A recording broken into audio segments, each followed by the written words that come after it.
Hey everybody, it's Ashley and welcome back to my City State Kitchen.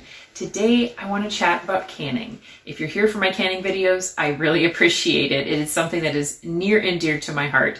But I know that it's not exactly a super common hobby.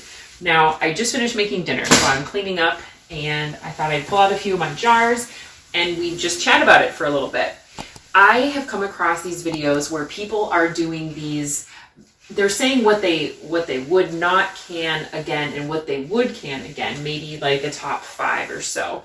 Now, when I thought about doing something like that, I thought a lot of times things that I have canned that I would not can again is either because I made an error, it's not a food that we typically eat, so I probably just shouldn't have made it to begin with, or I didn't use a good recipe that fit the way that we like things to be.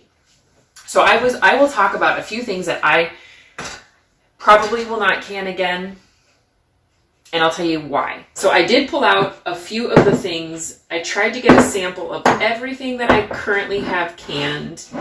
If you saw my most recent canning of jam, these are from that. Some raspberry jam, blueberry jam, orange rhubarb jam. I have some broth. I have beef, chicken, and then this is veggie. And some sweet relish, that's from last year. And then I made some mustard back in January. And I do a video on the mustard making as well, and the veggie making, actually, for that matter. Some of the reasons why I can is because it makes me feel closer to like my family, because I first was exposed to canning from my grandma and my great-grandma. My great-grandma had this little pantry. You walked in her front door, and right where you were standing, there was like a little door, a hatch door. And a couple times I went down there, a super steep ladder into this little 2-room root cellar. And she had all these canned goods down there. And I think it made a big impression on me as a kid. And then my grandma she canned like pickles, peaches, pears, lots of different tomato products. Those were the primary things that she did. And I always loved everything that she canned. And so it was something that really inspired me to start doing on my own. And I believe I started canning about 15 years ago. It was 2007. So if this is not 2022 when you're listening to this, it was about 2007 when I first started. And I really wanted to try making jam, but the recipe that my grandma gave me was actually for a freezer jam. So that was sort of like a intro to that idea, but it wasn't exactly doing what I was wanting to do. And so one of the first things I actually canned completely was pickled beets, which actually is on still my list of the most successful canning, in my opinion. I love pickled beets. But before we get more into those specifics, besides it making me feel really connected to my family, I think that it's a really empowering skill, because you can literally take something from a seed to a state where you can have it around at any time that you might need to eat it. It's like you went to the grocery store for something, but you created it completely. There's a tremendous amount of satisfaction that comes from doing something like that, or being able to do something like that. I would say that those are my top 2 reasons why I can. And it can be challenging. I view it as a hobby. We certainly don't rely on the majority of our food is certainly not from canned goods, let alone home canned goods. But I do like the idea of incorporating more canned goods on an ongoing basis. So that's why I did the jam in such a big batch this year, to be able to rely on that for a longer period of time. As we get into the canning season, there's going to be a lot more canning videos coming out, because I have a big long list of things that I want to can. I'm going to be trying to do the same. I'm going to try to apply that same method, which is to make it in a large quantity that can extend the amount of time that we're able to use that. If I only canned a couple of jars of things, we would go through them very quickly. So it's something that for our family, we really need to do in a larger volume in order to last us a long time.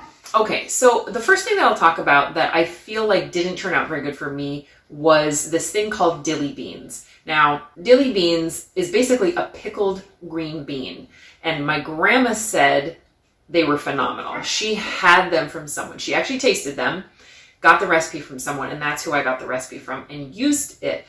Now, I could have done them wrong. I should say that not all of them we didn't like. We ate through all of them. But it seemed like jar to jar varied quite a bit, which could have been something that I did. And I do remember some slight variations that we did, like we put some jalapeno peppers in some, we put some garlic in some, and they turned out good, but then some of them were a little bit crispier than others, and the ones that weren't as crispy, we didn't like.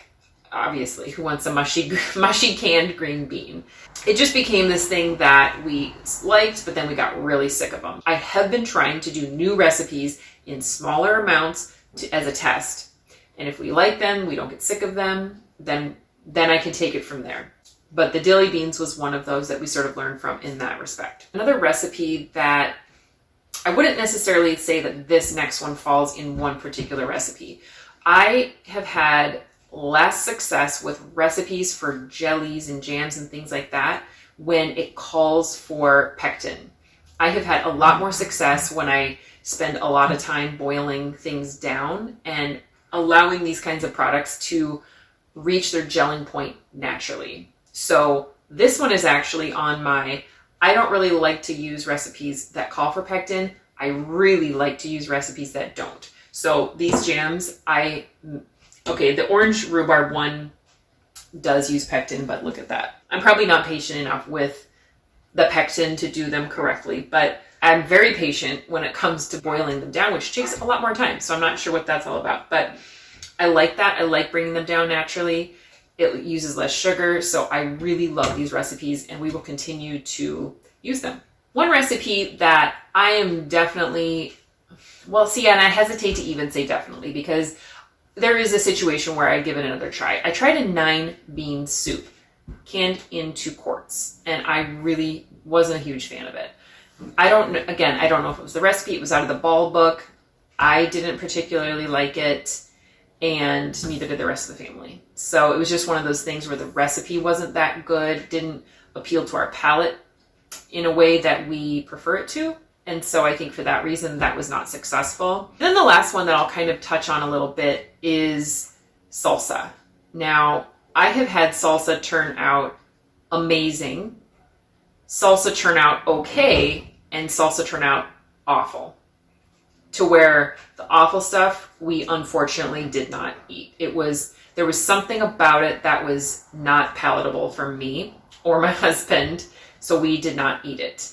There has been other salsa that we've done in large quantities that was good, we kind of got sick of, but now we have found a recipe that I have also canned in a video that is just fantastic. And we have big plans to ramp up the production of that this year. Hopefully we don't get sick of it, but it's really, really, really tasty salsa. So again, it comes down, it's so hard for me to just say, here are the things I won't can, and here are the things that I will, because multiple of these things cross both lists. It depends on recipe. It depends on what you like, what your family likes, and how you're cooking it. Like with the bean soup, some foods, when you cook them first and then you can them. In some things, like beans, you can put them in dry, and the canning process also cooks them. A couple other items that I want to talk about that I feel like were really successful for us, besides finding a really good salsa recipe and bringing my jam to a gelling point naturally, is tomato juice. I feel like tomato juice has been one of my best tomato products. It is so simple. I think it's just lemon juice, salt, and tomatoes. I run my tomatoes through what's called a food mill, which I've used in my ketchup making video. You can see it there. But it's just great. It separates the seeds and the skin out, and it makes a beautiful tomato juice. Talked about the pickled beets. We talked about the salsa. Another big one is canned peaches. Now, this has not been something that I've frequently done because there is so much like sugar and stuff involved, but I'm actually this year going to try to find some recipe that either uses juice in place of that sugar or something, but that's coming up. But canned peaches, I canned about 4, I think they're called a lug, 4 lugs one year, and it made at least 32, 36 quarts, something like that. It was a tremendous amount for the very first time I ever did peaches. and they turned out fantastic. They were just amazing. And then the last thing I'll talk about is another soup. Now, it was sort of done in the same series. When I made that 9-bean soup, I made actually 4 different types of soups. And this one came from the Ball Canning book. It's just a vegetable soup. And this stuff is amazing. The only thing that did not come out of our garden that I used in this soup was lima beans. It's got potatoes, tomatoes, onions, carrots, celery. I know I'm forgetting some stuff. Garlic. Anyway, it's tremendous. It's just completely packed with vegetables. It's absolutely delicious. And we don't have it. I don't have any to show you, but I know I showed on a previous video, but I think it was one of my garden seed planting videos if you want to go find it. But it's since been all eaten. But it is so tremendous. That's sort of the canning conversation that I wanted to have. I think that there's lots that can be learned from other people's, I don't want to say mistakes, but if they flat out say that, hey, this turned out like this for us and this is why we didn't like it, we can learn from that from other people. I think the themes that would come from all of my canning learning with regards to what turns out and what doesn't turn out is, if it's food that you typically like, you can probably find a good recipe that you will enjoy. If you can try smaller amounts, if you are doing something new, and that goes for anything, not just canning, following a good recipe and then just understanding that there is some user error and variability person to person. So that can make a difference too. Both learning how to can and sticking with canning is a bit of a process. My question for you is, if you are a home canner, have you stuck with it? And what have been some of your best successes or fail lessons that you've learned? If you could put those in the comments, I would love to read them, and I'm sure others would too. Thanks for coming along for this quick conversation. I hope you have a wonderful day, and we will see you soon.